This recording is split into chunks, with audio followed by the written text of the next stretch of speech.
Robert, we've worked together for a very long time now, I can't remember how long, on your radio opera, The Wandering Jew. Can you remember how it first came into your head, when you first knew that you were going to embark on this huge project? I think I'd had an idea for a vast project long before it became definite or concrete, and there'd been something in my pieces before 1984 even, which had been, now I look at it retrospectively, leading up to it. Then in 1984 I read Stefan Heim, the East German author's book, The Wandering Jew, which is a satirical political take on the legend. And although I didn't use that in the end, it acted as a springboard. So I was working on the piece from 1984 until 2010. Its origins are supposed to be anti-Semitic. The man who denies Christ rest when Christ is on the way to the crucifixion and is condemned to wander the earth until the second coming. But there are many ways one can treat it, and many authors have. Mark Twain, Apollinaire, Goethe was going to do a version of it. And in fact, as with most legends, you can pick and choose. And I've turned it into a tale about reconciliation, in which it's not the second coming. In fact, the Wandering Jew in this piece is the only person who sees Jesus. One could even imagine, as it was a radio opera, that it's only in his mind. It doesn't really matter. And they're reconciled in a Nazi death camp at the end of the opera.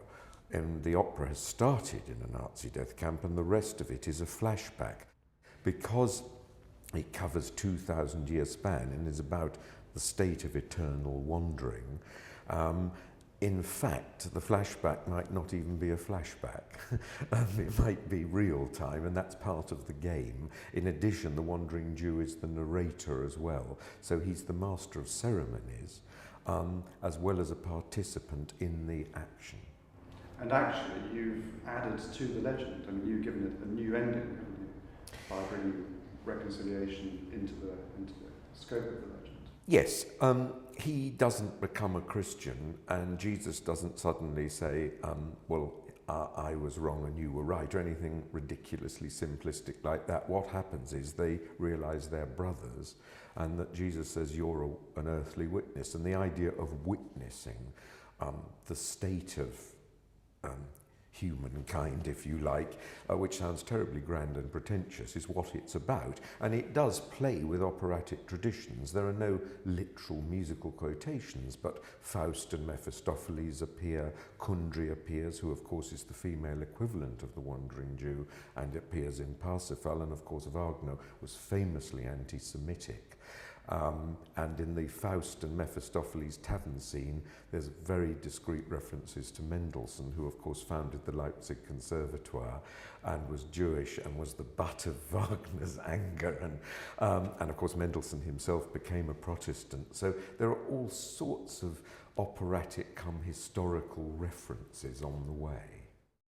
In scene 5, which is in fact one of the scenes that you yourself worked so brilliantly and hard on, creating a special voice for Odin or Wotan, who doesn't sing any music from the ring, but the music, particularly the use of Wagner tubas, reminds the listener of a Wagnerian world.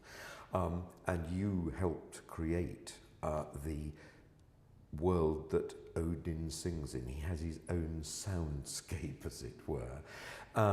So there are games of that sort being played, which I thought for the radio, which is a highly imaginative medium, but the listener can't actually see what's going on. I needed to make quick references to help the listener know where he or she is or was at any given time.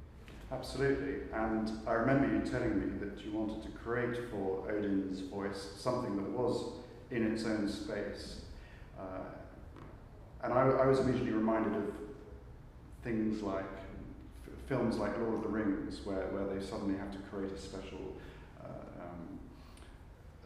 voice, a sort of bigger voice, a kind of demigod type voice. And I thought, well, we can do better than that, because you've actually you've got you've got the pitches in the orchestra that you wanted to be pulled out, and so that Odin's voice is layered, isn't it? Yes, we discussed it so much, I built the harmonic series and various things that you needed into the orchestral music, so that the thing became like a spider's web or a tapestry with which you could operate. The Wandering Jew is an opera, and clearly it can be performed live, but it's specifically a radio opera. I first started thinking about it, I didn't quite know what it was.